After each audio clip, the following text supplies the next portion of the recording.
A University of Helsinki study, tracking 13,700 dogs, found that 72.5% showed at least one anxiety-related behaviour, and 32% met the threshold for clinically significant anxiety. We are in a canine mental health crisis. I've testified in 3 dog bite cases in my career.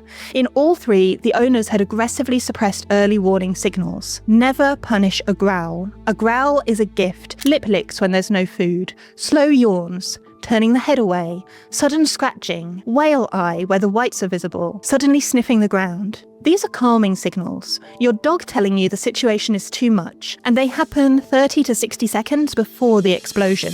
Last spring, Tom walked into my clinic carrying his 4-year-old Belgian Malinois, Riley. Not because she was sick, because she had refused to walk on her own legs across the parking lot. A year earlier, Riley had been the confident, happy dog he'd trained as a puppy. Now she trembled at the sound of footsteps. And the most painful part of the whole story? Every single thing Tom had done to try to help her had made her worse. Hi, I'm Dr. Kathryn Dench, and in 2 decades of veterinary practice, I have seen hundreds of well-meaning, loving dog owners accidentally turn a manageable case of anxiety into a full-blown behaviour crisis. Not because they didn't care, because they were following advice that's either flat out wrong or wildly out of date. In the next few minutes, I'm going to walk you through the 10 biggest dog anxiety mistakes I see in my practice every single week. And if you're thinking, but my dog isn't that anxious, I want you to pay extra attention to mistakes 1, 4, and 8, because that's exactly how mild anxiety becomes the kind that takes years to undo. Let me show you what's really going on. Before I get into the 10 mistakes, you need to understand one thing about canine anxiety that almost nobody explains. Anxiety in dogs is not a behaviour problem. It's a physiological condition that produces behaviour. That distinction matters because if you treat anxiety like a training problem, you will fail. You're not correcting a bad habit. You're trying to talk a dog out of a chemical reaction happening inside their body. Here's what's actually going on. When your dog perceives a threat, real or imagined, the hypothalamus-pituitary-adrenal axis dumps cortisol and adrenaline into the bloodstream. Heart rate spikes, digestion shuts down, blood diverts away from the prefrontal cortex, the thinking and learning part of the brain, into the muscles. Your dog literally cannot learn in that state. They are physically incapable of it. This is why "she knows better, she's just being stubborn" is one of the most damaging sentences in dog ownership. She doesn't know better in that moment because the part of her brain that holds better is offline. And here's the part that scares me. A University of Helsinki study, tracking 13,700 dogs, found that 72.5% showed at least one anxiety-related behaviour, and 32% met the threshold for clinically significant anxiety. We are in a canine mental health crisis, and the way most owners are trying to fix it is making it worse. Let me show you exactly how. You might think the worst things you can do are obvious: hitting, yelling, leaving them alone for too long. But those aren't the mistakes destroying most anxious dogs. The mistakes destroying most anxious dogs come from the owners who care the most. Category A, the doing the opposite of what helps mistakes. These are the mistakes where loving intent and wrong action combine to make everything worse. Number 1, punishing fearful behaviour. Your growls at a stranger. You correct her. A leash pop, harsh no, maybe a finger point. You think you've taught her not to be aggressive. What you've actually done is teach her that the warning system itself is dangerous. So next time, she skips the growl entirely and goes straight to the bite. I've testified in 3 dog bite cases in my career. In all 3, the owners had aggressively suppressed early warning signals. Never punish a growl. A growl is a gift. It's your dog telling you exactly where the line is. Number 2, comforting incorrectly. This one's nuanced because the internet still tells you never comfort a scared dog or you'll reinforce the fear. That advice is wrong. Emotions can't be reinforced the way behaviours can, but there is a real version of this mistake. The problem isn't comforting your dog. The problem is comforting them in a high-pitched, frantic, "Oh no baby, it's okay," while you tense up and pull them close. Your dog mirrors your nervous system in real time. If your comfort sounds panicked, your dog reads, "You should be panicked too." The fix? Stay calm, lower your voice, slow your movements, and offer steady presence. Comfort with the energy of a paramedic, not a worried parent. Number 3, missing the early stress signals. Most owners can identify barking, lunging, shaking as anxiety. Almost none can identify the pre-anxiety signals: lip licks when there's no food, slow yawns, turning the head away, sudden scratching, whale eye where the whites are visible, suddenly sniffing the ground. These are calming signals, your dog telling you the situation is too much, and they happen 30 to 60 seconds before the explosion. Catch them, redirect, and the anxiety event never happens. Miss them, and you rehearse the panic response one more time, making it more automatic next time. Vet tip: pull up a 10-second video of your dog right now. Pause it. Look at the eyes, ears, mouth, and body posture. If you see 2 or more soft stress signals, a lip lick, yawn, pin, tail tuck, your dog is more anxious than you thought. Category B, the misguided exposure mistakes. These are the mistakes owners make when they do know their dog is anxious and they're trying to fix it, but they're using the wrong approach. Number 4, forcing exposure. If I just keep taking her to the dog park, she'll get used to it. No, she won't. Repeated exposure to a trigger your dog can't escape doesn't desensitize. It sensitizes. Every failed exposure is a rehearsal of the panic response, and the nervous system encodes panic faster than calm. You're not building tolerance, you're building a deeper neural groove. Number 5, flooding. This is the worst version of number 4, and it has a clinical name. Flooding is when you deliberately overwhelm your dog with a trigger until they shut down and stop reacting. Old school trainers still recommend it. It looks like it works because the dog goes quiet, but what you're actually seeing is called learned helplessness. The dog has given up trying to escape because escape is impossible. The anxiety hasn't gone. It's been buried, and it comes back as physical illness, sudden aggression, or complete behavioural collapse months later. If anyone tells you to just keep doing it until she gets over it, run.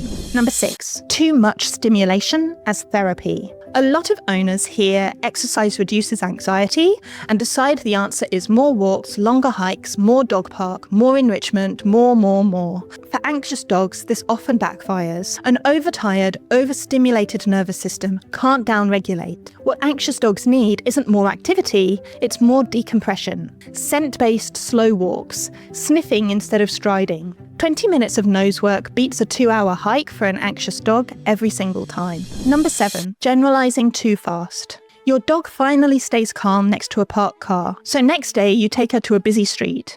She panics, you're confused. Here's why.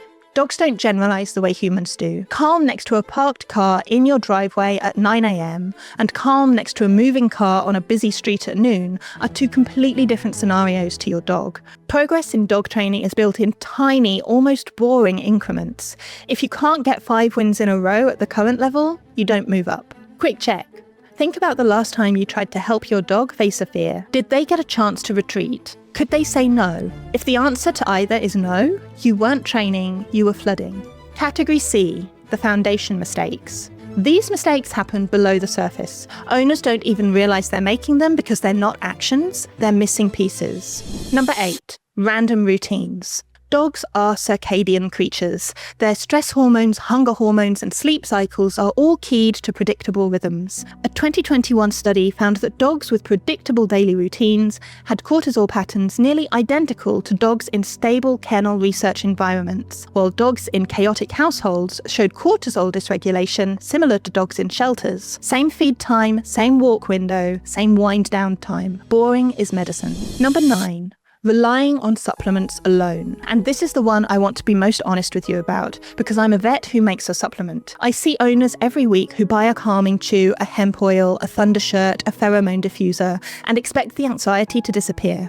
Supplements work. Hemp oil with full spectrum extract works, but they work by lowering the floor of your dog's nervous system reactivity so that the behavioural changes you make actually have a chance to stick. They are not a replacement for fixing the exposure mistakes, the communication breakdowns. A great supplement with a bad approach equals a slightly calmer disaster. A great supplement plus the right approach equals transformation. And number 10, ignoring pain. This is the mistake that haunts me most. A staggering number of dogs labelled anxious or reactive are actually in chronic pain. A 2020 study found that up to 80% of dogs presenting with sudden behaviour changes had an underlying undiagnosed pain condition: arthritis, dental disease, gut inflammation, ear infections, or back pain. Pain makes everything in the world feel threatening because the dog is already in a state of physiological distress. Before you commit to a year of behaviour modification, get a full pain workup.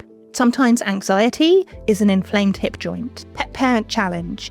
In the comments, tell me which of these 10 mistakes you've made.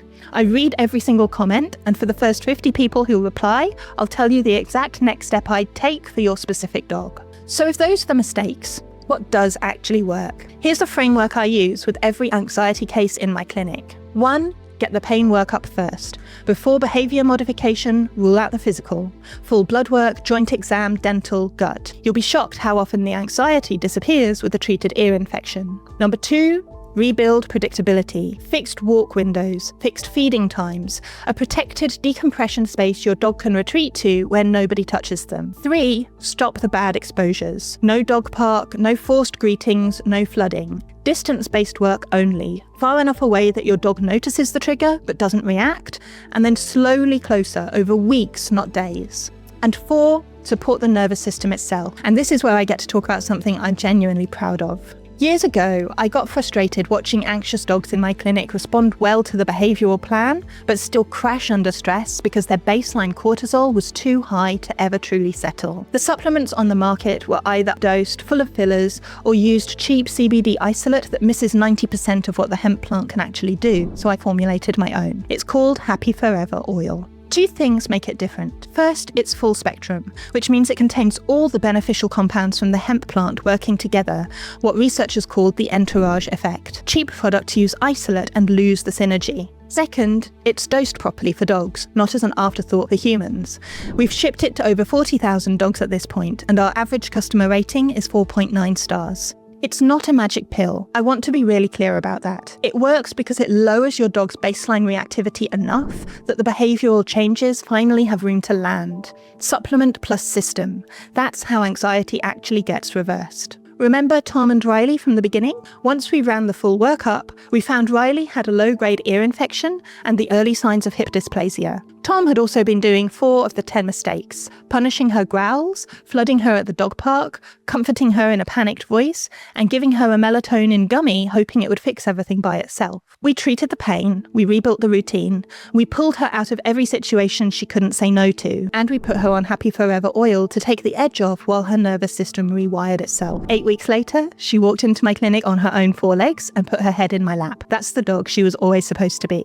If your dog is anxious, please share this video with another dog parent who needs it. Most owners are making 3 or 4 of these mistakes right now and have no idea. And if you want the same hemp oil I use in my own practice, the one I formulated specifically for cases like Riley's, Happy Forever Oil is linked in the description. We offer a 90-day guarantee, so if it doesn't help your dog, you don't pay. That's how confident I am. Before you go, drop a comment with the number of the mistake that hit closest to home for you. I read every single one, and there's nothing I love more than helping a dog parent finally have the breakthrough they've been chasing for years. Thanks for watching, and I'll see you in the next one.